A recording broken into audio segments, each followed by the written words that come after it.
Stage 2 of your learning path to success is your business plan.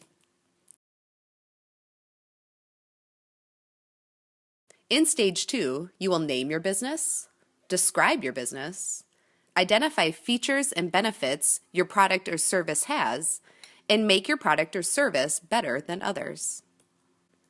The first part is to name your business. You will brainstorm names for your business or product. Make sure not to use an existing business name. Is that name unique and clever? Does the name make sense? For example, Charles Greenwood named his product Greenwood's Champion Ear Protector. The second stage is to describe your business.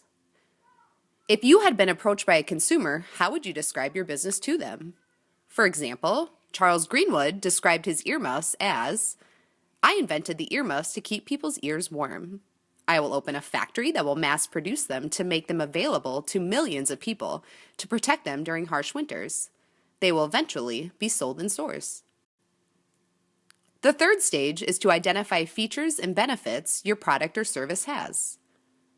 Think about, what features does your product or service have? And then brainstorm a list of things that you could add to your product or service to increase sales. For example, Charles Greenwood's earmuffs were warm and comfortable.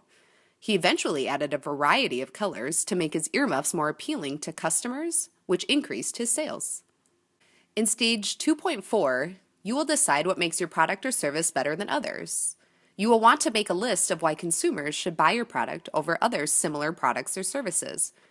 For example, if I were to go and buy a smartphone, I would look at the two most popular phones, the iPhone versus the Samsung Galaxy, and think about the features and benefits of each one.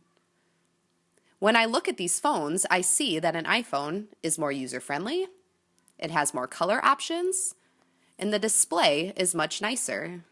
So I would choose an iPhone because of those features that it has. Charles Greenwood's examples for earmuffs were that it was better than a scarf because it was lightweight, easy to carry, and could be worn while being active and would protect the ears better. To complete Stage 2, you need to name your business, have a description of your business, identify the features and benefits that your product or service has, and identify what makes your product or service better than others. When you have completed those, check in with your teacher before moving on to Stage 3.